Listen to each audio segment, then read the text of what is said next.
Sa dinanas ni Joel at ng kanyang mga kasamaan sa isang malinaw na political at judicial persecution, dahil alam ng ating mga estrangherong katunggali sa politika na hanggat naririyan si Joel at si Marjo, ay hindi nila maaring gawin ang kanilang masamang balakin sa lalawigan ng Palawan. Dahil ipinaglalaban ito ng aking asawa at ipagpapatuloy ng inyong abang lingkod, ipaglalaban ko ang karapatan ng bawat Palawenyo dito sa lalawigan.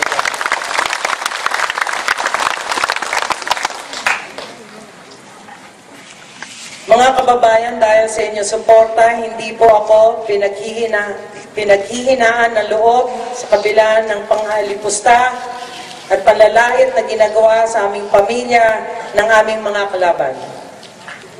Hindi tayo papayag na maghari-harian sila dito sa inyong bayan. Lalaban tayo at ipapakita nating lahat sa kanilang lahat na tayo po ay nagsasama, tumatayong magkakasama upang umunlad ang bayan ng Coron.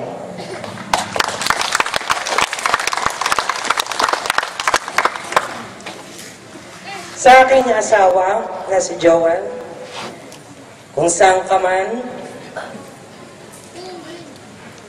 ang mga anak mo at saka ako, we miss you, we love you.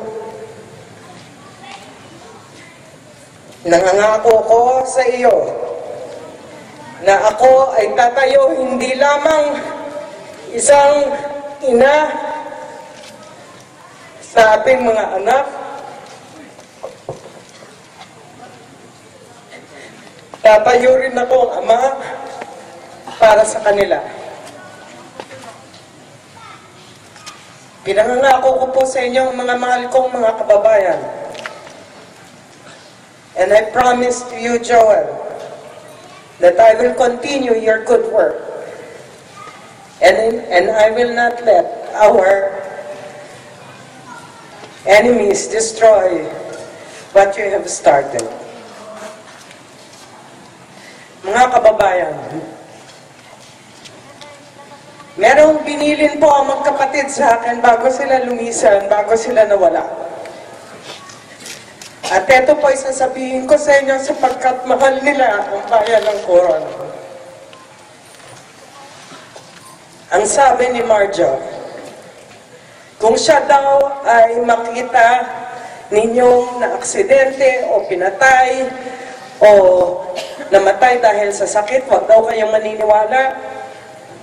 Siya daw ay ilibing ninyo sa Diklatsyaw. Sa aking asawa na si Joel, sabi niya, kung siya daw ay nagkasakit, pinatay, o kung naman dahilan, aksidente, huwag daw kayong maniniwala, mga mahal kong mga kababayan. Pero ang bilin niya sa akin, pagkatapos na makita ang kanyang labi, ay i-cremate daw po siya, at doon daw po siya ililibing. Doon po sa taas, sa may cross, dyan sa taas ng Mount Tapias.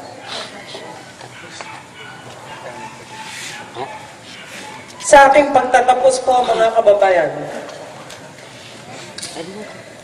mga bugtititinay, mga kasimanwa, pasalamat kami sa inyong pagsuporta.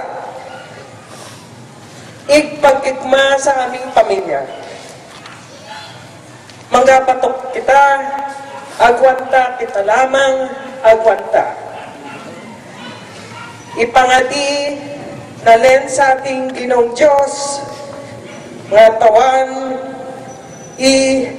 kabaskagan si Joel, may si Mayor Marjo, nga marasibin natin ang hustisya, maparusahan ang mga matod nga kriminal kanindong tanan.